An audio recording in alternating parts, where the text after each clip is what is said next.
Alright, so you got two MCU films, Ant-Man Quantumania or The Marvels. I think Ant-Man Quantumania is better. But on the other hand, The Marvels was better because of that outstanding post-credit scene. Oh, hi, I'm the Teen Film Critic here, and welcome to my very first talk where I'm going to be talking about film-related stuff that is unscripted and it's just me blabbering about a certain topic. For this one, I'm going to be discussing which film is better, The Marvels or Ant-Man Quantumania. There are people that say that Quantumania is actually better than the Marvels, and sometimes the other way around. But in this video, we are going to be debating about it, and whatever result it ends up being, it doesn't mean that you should agree. You can disagree because this is just my opinion, but more about the facts of the film, which we'll get to as we go on for this video. But before we do that, please like and subscribe. We're going to go with 4 categories. The characters exploring the protagonist, antagonist, and side characters, the story/plot, the enjoyment and entertainment, is it enjoyable enough, and the ending, and we can include the post-credit scenes. So let's talk about the characters, the protagonist. Let's put Antman and Captain Marvel. Now, people say that in Ant-Man Quantumania, it didn't feel like an Ant-Man film, so immediately you would lose points because it didn't explore about Ant-Man. In my opinion, Quantumania should focus more on Scott Lang and Cassie Lang's father and daughter bonding, trying to, have Cassie Lang, trying to understand her dad after his absence for 5 years, stuck in the quantum realm and such, and just show more of that father and daughter bonding and trying to connect them. But the film doesn't really deliver that as much, but not impactful or emotional. So Ant-Man as a captain Quantumania, look, I like Ant-Man. Not a big fan, no, but I really do like his humor, his character, and of course his suit. Antman again felt very utilized, and some of the other characters do. It focuses on the antagonist more than a bit. Antman does sort of lose points as the main protagonist. He's not the main star of Quantumania. The post-credit scene says Kang will return. No Scott Lang, no Antman, no Cassie Lang will return. Just Kang. Everything is just about Kang. When it comes to Captain Marvel, I know there's people that will hate on Captain Marvel, and to this day I have no idea why. But in the Marvels, in my opinion, it's better than the first Captain Marvel movie because she's a lot more likable, and I think it's because of her making friends with Miss Marvel, Monica Rambeau, and she finally makes a mistake. She finally owns up to it, saying that, don't be like me, I just don't want you to think of me like this, annihilated guy. So Captain Marvel feels more like an actual character for once that has her regrets. For protagonist, the Marvels win, and we can chill on for Captain Marvel. Now for the antagonist, this should be an easy one. Without Kang, Ant-Man Quantumania would have been more garbage. But because Kang was in Ant-Man Quantumania, he did bring in the show. And I'm not going to go more about this whole Jonathan Majors thing, because I want to try to talk about the film itself. Kang the Conqueror is, in my opinion, still a badass in Quantumania, besides the point that he gets defeated. So, Kang was defeated, embarrassingly, when it comes to him wiping out the people, the civilians, the armies. It's still a badass for me. Darben, on the other hand, I want to say Darben is better, but I give the actress her performance. She did the best she could because of the lack of screen time she received, and it's not that dirty.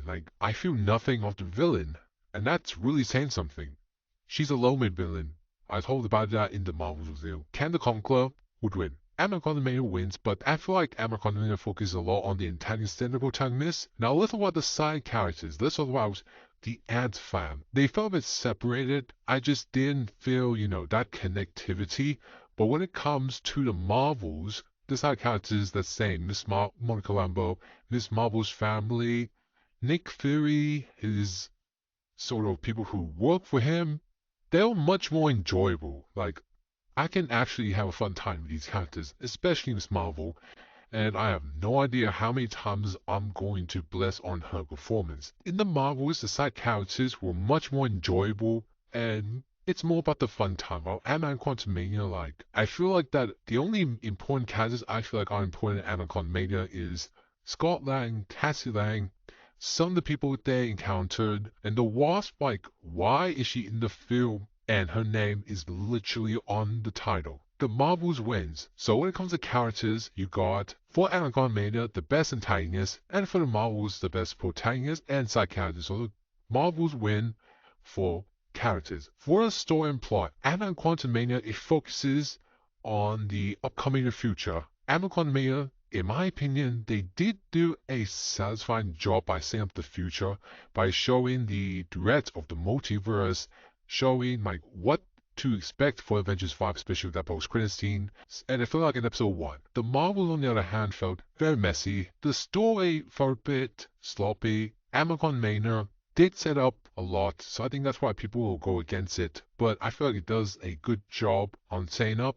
The Marvels, on the other hand, only set it up when it comes to the ending and post-credit scene and whatnot. So in my opinion, Antagonist does win just because I'm a little bit satisfied with how they try to sell the future. Now enjoyment, and I think this is going to be an easy one. Antman Quantumania, I did find the humor funny, so I'll allow it. I like the guy who keeps talking about holes and stuff. The Marvels though, like you can say that there was some moments that were a bit awkward, not very satisfying, but I feel like because of the characters, the Marvels did a better job at presenting enjoyment here.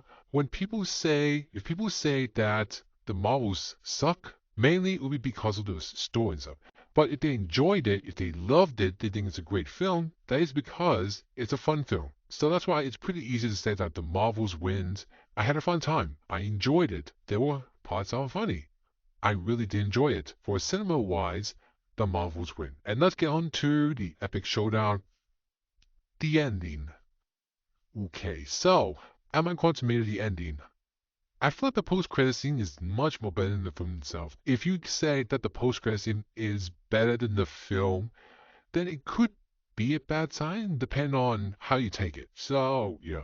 But again, Quantumania ending did sort of had its opportunity to make it an epic ending. Like, I wish that Antman, the Wasp, stuck in the quantum realm and then escapes in Avengers 5. They return dead. But then, nope, the portal comes and everyone is happily ever after. Quantumania, they were so close, like 1 inch close to making a very well, to make a little emotion to it, right? The cat is sacrificed. Like now, Antman won't be able to make more time for Cassie Lang because he's stuck in the quantum realm. Cassie Lang can't feel sorry for herself that her dad is in the freaking quantum realm, and that's more sad. But nope, everyone gets happy ever after.